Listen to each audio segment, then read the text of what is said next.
Bom, gente, olha só, eu vou chamar agora o pastor Reinaldo Siqueira, ele está conosco pelo Zoom, tá? Ele é doutor em teologia pela Andrews, pós-doutorado em literatura hebraica pela Universidade de São Paulo. Ele atuou como reitor do Seminário Adventista Latino-Americano de Teologia e atualmente ele é professor a tempo integral, né, e diretor também da Faculdade de Teologia do Centro Universitário Adventista de São Paulo, campus Engenheiro Coelho. Pastor Reinaldo, conectado com a gente, feliz sábado, tudo bem? Bom sábado, bom dia a todos. É uma alegria estar aqui com vocês. E eu gostaria de agora convidá-lo, aqueles que têm sua Bíblia, talvez com você aí, possa acompanhar, não é? Abrindo a sua Bíblia no capítulo 58 de Isaías. E eu gostaria de convidá-lo a meditarmos na palavra de Deus neste momento, sobre as verdades que aparecem neste capítulo. E, sem dúvida, esperamos que a palavra de Deus possa nos conduzir numa compreensão melhor desta missão integral qual Deus nos chamou a realizar e a participar. Estamos aqui compartilhando com vocês essa nossa exposição, não é? Isaías 58 e a missão integral. Quando nós vamos a este capítulo de Isaías, nós temos ali a figura de um reparador de brechas, um restaurador das verdades, é um restaurador profético, né? E aparece lá em Isaías 58, 12, onde diz que os teus filhos edificarão as ruínas antigas, levantarás os fundamentos de muitas gerações, e serás chamado reparador da brecha e restaurador de veredas, para que o país se torne habitável. É interessante ver que quando analisamos a missão para a qual a Igreja Adventista foi chamada por Deus, existem no Antigo Testamento e no Novo Testamento várias passagens que falam dessa missão. Nós temos, por exemplo, a mais conhecida na Bíblia, que a maioria conhece, é Apocalipse 14, a tríplice mensagem angélica. Mas nós vamos, por exemplo, Apocalipse 10, fala sobre a experiência com a profecia de Daniel, que foi a origem do movimento adventista do sétimo dia, naquele movimento milerita, não é mesmo? Vemos também, por exemplo, a própria apresentação de Laodiceia, em Apocalipse 3. Outras passagens também falam sobre a missão adventista de maneira clara, como, por exemplo, Malaquias, com a figura do Elias, que deveria de vir antes da vinda do Messias, falando tanto de João Batista para a primeira vinda, como do movimento adventista para a segunda vinda, não é? E outras passagens mais na Bíblia, e uma delas é Isaías 58, falando que no final dos tempos haveria um movimento que iria restaurar verdades esquecidas, não é? Reparar as brechas que na fé em Deus que apareceram através ali dos séculos. E é curioso quando nós notamos esse capítulo que ele apresenta aspectos deste movimento profético que ocorreria nos últimos dias. Desde os nossos pioneiros sempre identificaram esta reparador de brechas, não é, de maneira clara, pelas características que aparecem no capítulo 58 como movimento adventista. Temos, por exemplo, a citação de Ellen White aqui, onde ela diz: onde encontramos o povo que é assim referido? Quem é este que edificará as antigas ruínas e levantará os fundamentos de muitas gerações? Onde está o povo que tem tido a luz do céu para ver que uma brecha tem sido feita na lei de Deus? Não é? E ela continua dizendo, então, que em Apocalipse, não é? Nós temos, então, João dizendo que abriu-se o santuário de Deus que está no céu, e no seu santuário foi vista a arca do seu pacto. João viu em visão o povo do Senhor aguardando sua vinda e procurando a verdade. E à medida que o templo de Deus foi aberto para o seu povo, a luz da lei de Deus que estava na arca brilhou, e aqueles que receberam esta luz são apresentadas na proclamação da mensagem do terceiro anjo. Ela continua dizendo: esse anjo é visto, esse terceiro anjo, voando no meio do céu, dizendo com grande voz: se alguém adorar a besta e a sua imagem, receber o sinal na fronte ou na mão, também o tal beberá do vinho da ira de Deus. aqui está a perseverança dos santos, daqueles que guardam os mandamentos de Deus e a fé em Jesus. E ela conclui essa citação dizendo: esse é o povo que está reparando a brecha na lei de Deus. E ela menciona claramente Isaías 58. Não é? Eles veem que o sábado, o quarto mandamento, tem sido suplantado por um sábado espúrio, um dia que não tem a sanção na palavra de Deus. Em meio à grande oposição, eles se tornaram leais ao seu Deus e tomaram sua posição sobre a bandeira do terceiro anjo. Então vejam, Isaías 58 termina esse capítulo com a referência ao sábado. Se desviares do teu pé de profanar o sábado, né? De fazer a tua vontade no meu santo dia. Né? Se a pessoa santificasse o sábado, não fazendo a sua própria querer, nem cuidando dos seus interesses, diz o Senhor, né? Então Deus ali estaria enfatizando a importância da verdade do sábado, e isso aparece lá em Isaías 58, e é uma das profecias bíblicas que falam desse movimento profético, né, que estaria restaurando as verdades de Deus nos últimos dias. Hein? E ela continua em várias outras passagens também, enfatizando a importância de Isaías 58 para o movimento adventista. Né? E ela diz, por exemplo, nessa outra citação, novamente lhes exorta a considerarem Isaías 58, que abre uma ampla e extensiva vinha a ser trabalhada nas linhas que o Senhor tem indicado. Quando isto for feito, haverá um aumento de recursos morais e a igreja não mais ficará quase estacionada. Veja só a importância de Isaías 58 para a missão da igreja. Vai abrir linhas de trabalho na vinha do Senhor. Hein? Vai trazer recursos morais. Hein? Ela está falando aqui de motivação e clara visão. E a igreja estaria ativa se seguirmos aquilo que está em Isaías 58.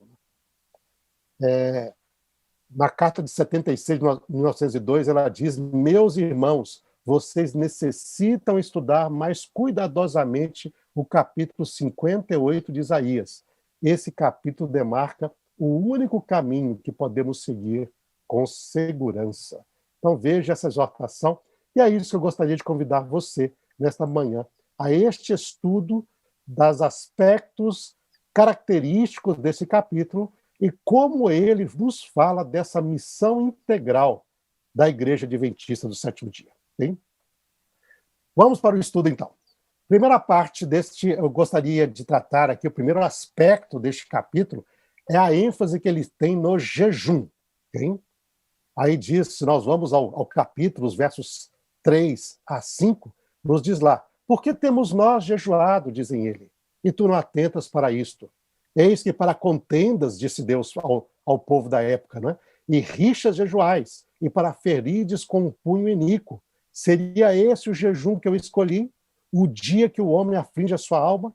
Consiste, porventura, em inclinar o homem a cabeça como um junco e estender debaixo de si saco e cinza?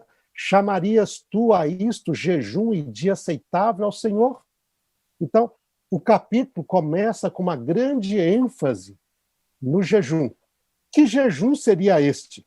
Quando nós analisamos o texto, nós vemos vários paralelos com o dia da expiação. Hein? Nós vemos, por exemplo, ele começa falando: levanta tua voz como trombeta. Né? E se nós formos em Levíticos 25, que fala também do dia da expiação, diz que o dia deveria começar com um toque de trombeta, o chamado shofar na Bíblia hebraica, que era aquela trombeta feita de chifre de carneiro. Toca, proclama, não é? Alto a mensagem, como se fosse uma trombeta que começava a celebração do dia da expiação. Era um dia também focado em confissão de pecados, diz ali o texto, né?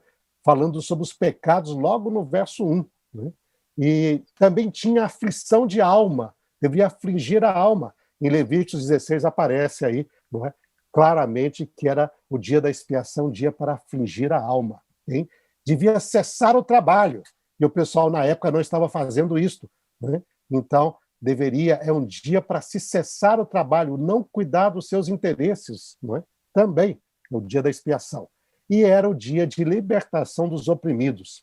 Em Levíticos 25, no verso 9 e 10, diz que no dia da expiação, nesse dia era proclamado libertação dos oprimidos, dos que tinham dívidas, daqueles que tinham perdido suas propriedades, deveriam voltar para elas, não é?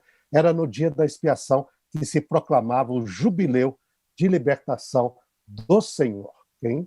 E quando nós olhamos isso, nós vemos várias características deste jejum em Isaías 58, com o dia da expiação de Levíticos 16, Levíticos 25. E isso é muito interessante, porque o contexto que aparece em Isaías 58, ele começa com esse contexto do dia da expiação. Né? E isso é um impacto importante para a nossa compreensão, né? Porque quando nós olhamos isto, nós entendemos que o movimento adventista foi levantado também neste contexto do dia da expiação. Hein? Desde 1844, nós estamos no contexto do dia da expiação escatológico, não é? Do dia da expiação celestial, ocorrendo no santuário celestial. E quando se fala de jejum neste dia, e esse é o contexto de Isaías 58, que tipo de jejum Deus deseja que ocorra durante este tempo? O que tipo de jejum, de forma especial, né? Este jejum representa no capítulo 58 de Isaías que Deus deseja que a sua igreja realize hoje. Né? E aí aparecem os versos 6 a 7 de Isaías falando: acaso não é este o jejum que escolhi? Que solte as ligaduras da impiedade, que desfaça as ataduras do jugo, que deixes a ir livre os oprimidos, que despedaces todo o jugo? Porventura, não é que também que reparta o teu pão com o faminto, e recolhe em casa os pobres desabrigados, e se vires o nu, o cubras, e não te escondas do teu semelhante? Então aqui esse capítulo vem com uma grande ênfase, que o jejum que representava sempre o dia da expiação, no dia da expiação escatológico, este que ocorre no final dos tempos, esse jejum deve ser a representação do trabalho a favor do necessitado, do oprimido, daquele que está em situação difícil, do faminto, do nu, não é? Do desabrigado, do semelhante em necessidade. Isso é muito interessante. Hein? Que este é o jejum que Deus deseja neste dia da expiação. E é curioso ver, quando nós analisamos essa ênfase no jejum, que ele tem um paralelo muito claro aqui próximo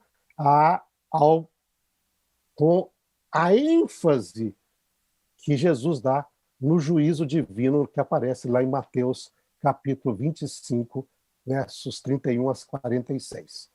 Este é o final do sermão, do último sermão, o sermão escatológico, apocalíptico de Jesus, que fala da segunda vinda, que fala do final dos tempos, não é? E ele diz lá, ao terminar este sermão, ele fala sobre o juízo que ocorreria depois do final dos tempos, né? E daí ele diz: quando vier o Filho do Homem na sua glória, e todos os anjos com ele, então se assentará no trono da sua glória. E ele dirá para aqueles que foram colocados à sua direita, né? Vai dizer que vai separar todas as nações, chamar as ovelhas, os cordeiros para a direita e os cabritos para a esquerda. Não é? E ele dirá àqueles que estarão à sua direita: vinde, benditos de meu Pai, possuí por herança o reino que vos está preparado desde a fundação do mundo.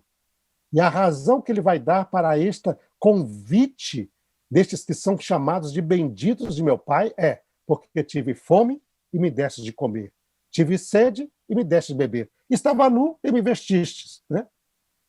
Estava ali peregrino, estrangeiro, e você me abrigou, preso e você me visitou, não é?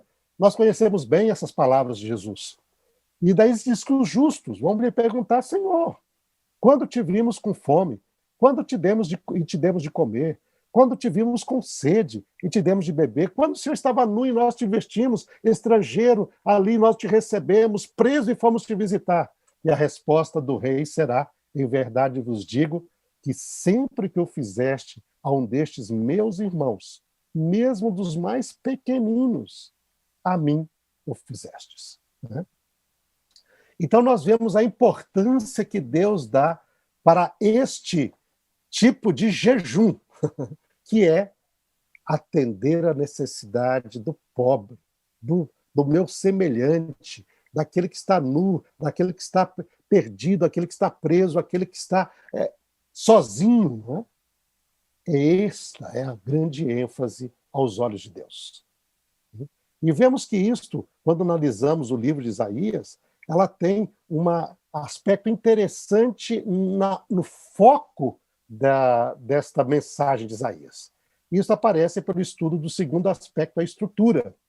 Né? O capítulo está organizado de tal maneira que nós temos essa parte, o início corresponde ao final, hein? E assim por diante, a segunda parte a penúltima, a terceira a antepenúltima. E quando nós olhamos essa estrutura, quando nós analisamos o capítulo 58 de Isaías, nós vamos ver que nessa estrutura, a parte ligada a esta ação social, essa ação humanitária a favor do meu semelhante que está com dificuldades, que está com fome, com sede, está nu, ela é o centro deste capítulo. Okay? Aí nós vemos aí esta parte representada pelas letras D, E, D', não é? A adoração aceitável ao Senhor é ajudar e libertar. O clamor que será respondido. E aí fala da bênção que Deus vai dar quando nós fazemos isto, ao atender o faminto e o aflito. Então, este é o próprio coração do capítulo. Hein? Essa ação a favor do necessitado, do meu próximo que está em necessidade. Então, vemos que ele não é simplesmente um aspecto adicional àquilo que deve, do capítulo ali, a restauração da verdade. Olha, eu vou restaurar a verdade. E restauramos muitas verdades. Reparamos muitas brechas. Se nós pensamos como igreja, que é o foco do verso 12 e o final do capítulo com respeito ao sábado, nós restauramos o sábado, não é? O dia santo do Senhor. Mas nós temos, por exemplo, o estado do ser humano na morte, quando todo mundo acredita numa alma imortal. Aqui a Bíblia nos fala da pessoa que está morta, ela deverá ressuscitar, porque a morte é que nem um sono, não há atividade, não há compreensão. Não é? Nós restauramos a questão das leis de saúde, a crença e da doutrina e a verdade acerca do santuário celestial. Não é? Tantas, a unidade do Antigo Testamento com o Novo Testamento, como toda a Bíblia para o povo de Deus, não é? A lei do Senhor, tantas verdades restauradas. Não é? Mas é interessante que uma verdade que também é enfatizada aqui e faz parte do centro da mensagem de Isaías 58 é a ação a favor do meu próximo que está em necessidade. Esta é uma verdade importante. Junto com ela vem depois a segunda grande expectativa divina, que é essa ênfase na lei de Deus entre as verdades restauradas no final dos tempos, não é? Em especial a grande ênfase no sábado do Senhor. Hein? Uma verdade a ser proclamada nesses últimos dias. Nós vivemos num mundo hoje onde a maior parte das pessoas acreditam na evolução, hein? Que tudo aconteceu por acaso, que as coisas vieram assim através de milhões e bilhões de anos, que não existe ação de Deus na história da humanidade. E Deus, no entanto, levantou um movimento também que enfatiza a importância do sábado, da adoração a Deus nesse santo dia, que ele é o Criador, as coisas não vieram por acaso. Deus tem um propósito para essa criação. E foi uma criação em 6 dias, e ele descansou no 7º. Por isso nós celebramos, nós honramos e nós santificamos esse dia, porque nós celebramos e honramos a Deus, o grande Criador, que nos ordenou descansássemos nesse seu santo dia. Okay? Então esta é uma verdade que foi restaurada no meio de um mundo que não acredita mais na criação. E nós temos essa ênfase na adoração a Deus, o Deus Criador. Né? Essa é a segunda grande expectativa divina, segunda grande ênfase. Então, quando nós olhamos para Isaías 58, nós vemos essa missão integral, com dois grandes focos. Okay? Uma, a obra da solidariedade. Está nos versos 6 a 11. Então, essa é uma parte importante da missão da igreja. Okay? E nós vemos isso, Deus nos orientou isso. Né? Através do Espírito de Profecia, isso foi enfatizado várias vezes, várias citações na obra da importância social. A Igreja Adventista, atendendo a isso, tem um dos maiores movimentos de assistência social do mundo, entre todas as igrejas, que é a ADRA. Okay? E esta agência trabalha em várias partes do mundo, ajudando e atendendo aqueles que estão em grandes calamidades, em necessidades, que sofrem através do mundo, com as destruições, com as calamidades, com as guerras, não é? Refugiados, né? Pessoas necessitadas em várias partes do mundo. A ADRA, o movimento da ADRA, atende e trabalha isso.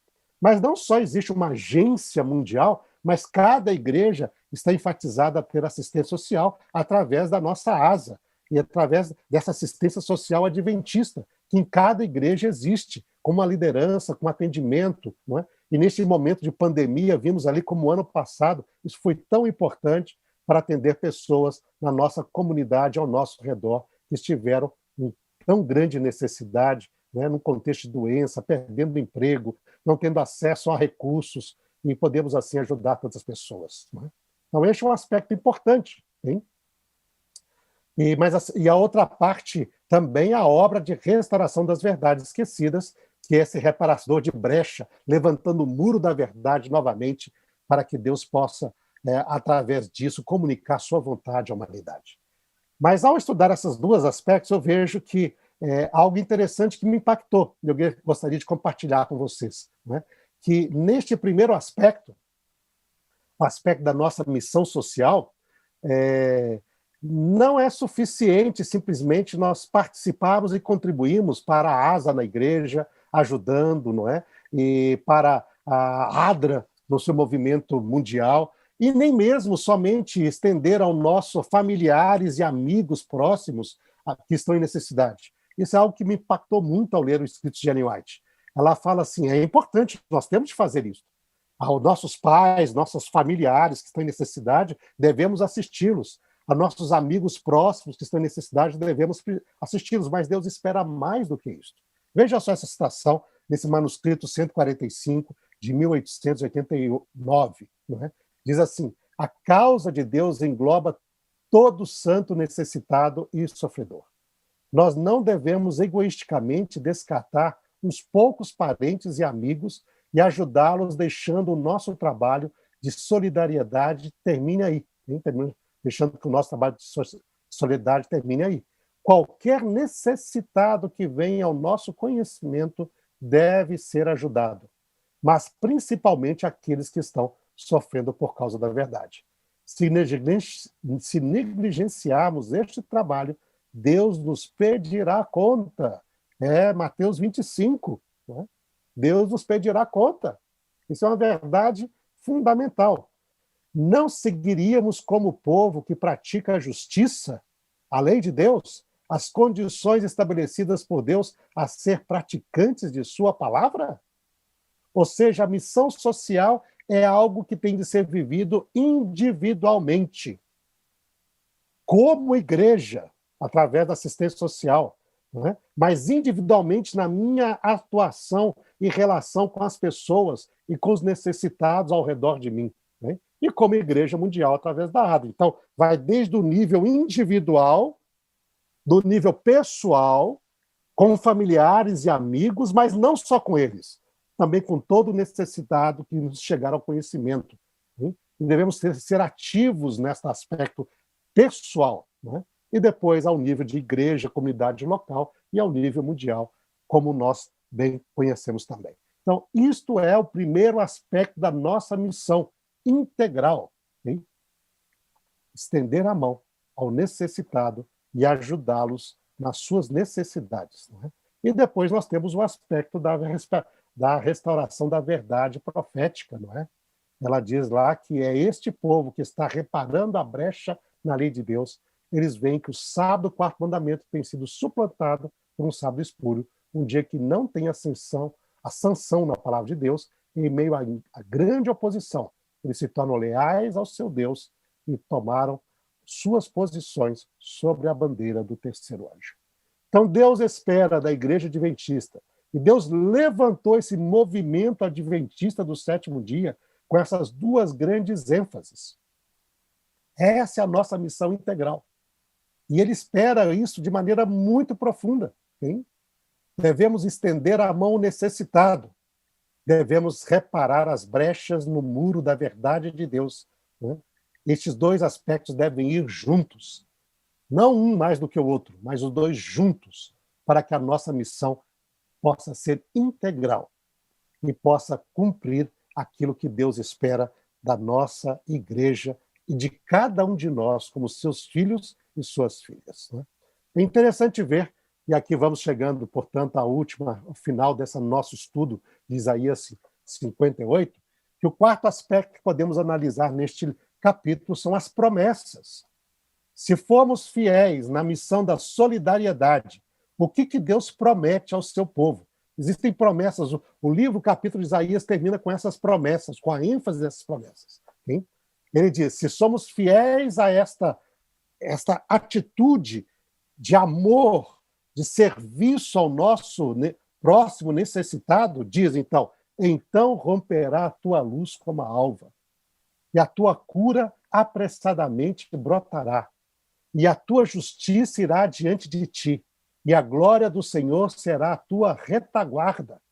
Então clamarás, diz o Senhor, e o Senhor te responderá. Gritarás, e ele dirá, eis-me aqui. Então a tua luz nascerá nas trevas, e a tua escuridão será como o meio-dia. O Senhor te guiará continuamente, e te fartará até em lugares áridos, e fortificará os teus ossos. Serás como um jardim regado e como um manancial, cujas águas nunca falham. Essas são as promessas de Deus para fidelidade ao primeiro aspecto da missão integral. Deus estará conosco e a nossa luz brilhará em meio das trevas. E Ele estará conosco, nos ajudando em tudo que nós... Eis-me aqui, diz o Senhor. Ele vai nos fortificar e seremos um grande manancial, jorrando água para aqueles que estão sedentos do Senhor. Okay? E o livro termina com a promessa da fidelidade na observância do sábado. Diz lá, não é, versos anteriores, se desviares o teu pé de profanar o sábado, né? Se chamares o sábado deleitoso, dia do Senhor, digno de honra, se honrares, não fazendo a tua própria vontade, nem falando palavras vãs, mas observando esse sábado e santificando o sábado para o Senhor. O verso 14 diz, então, se fizeres isto, te deleitarás no Senhor, e eu te farei cavalgar sobre as alturas da terra, e te sustentarei com a herança do teu pai Jacó, porque a boca do Senhor o disse. Nós temos, então, estas promessas de Deus, claramente apresentadas em Isaías 58. Se nós, de coração, nos integrarmos e nos envolvermos nessa missão integral, com essas duas grandes ênfases, Deus promete suas bênçãos aos seus filhos e filhas. Hein? Bênção especial de assistência nesta missão, de estar conosco, né? De nos sustentar. Esta é a promessa de Deus, porque a boca do Senhor o disse. Okay? Isto é certeza, queridos irmãos. E aqui concluímos essa nossa reflexão. Ellen White, falando sobre isto, sobre Isaías 58, esse manuscrito 36 de 1897, ela diz, todo o capítulo se aplica àqueles que vivem neste período da história da Terra. Considerem esse capítulo cuidadosamente, pois ele será cumprido. Deus conta com você. Deus conta com cada um de nós, para que esta certeza seja manifesta aos olhos de todo mundo que nos observará no cumprimento dessa missão integral para a qual o Senhor nos chamou. Sim? Que Deus lhe abençoe a cada um de você, a cada um que está acompanhando aqui, participando deste nosso simpósio. Sim?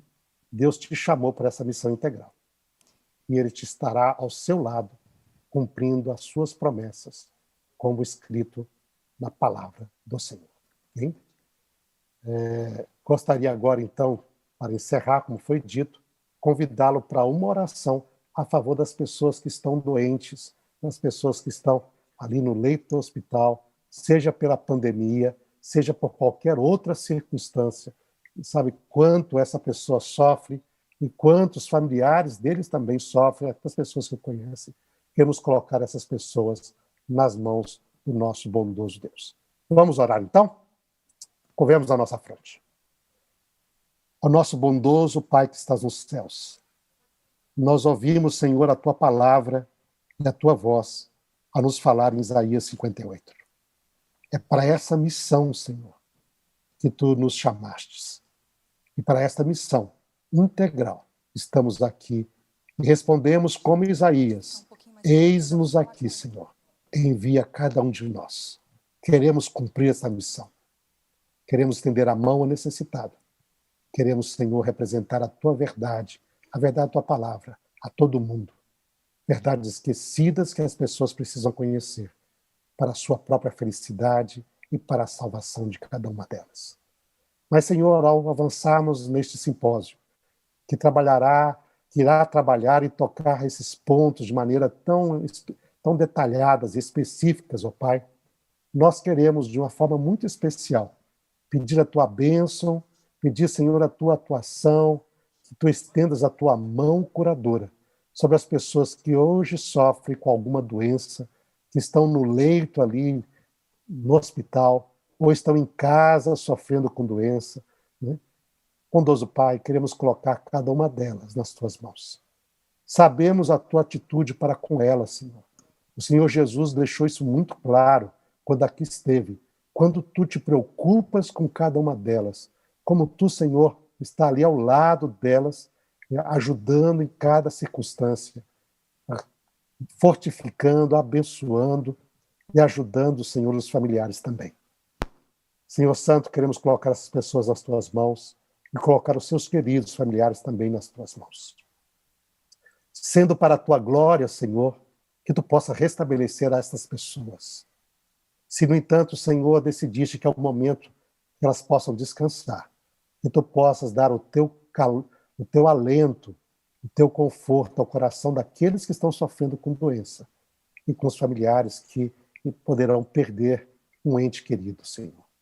No entanto, ó Pai, qualquer que seja a circunstância, queremos colocar essas pessoas nas Tuas mãos, sabendo que Tu és um Pai amante e que Tu te preocupas e te compadece com o sofrimento do ser humano. Senhor Santo, nas Tuas mãos é o melhor lugar que cada um de nós podemos estar. Ainda mais quando estamos em contexto de doença, Senhor. Por isso, nós nos confiamos a Ti e confiamos a cada pessoa doente, a Ti também, Senhor. E por elas intercedemos em Cristo Jesus, nosso Senhor. Amém.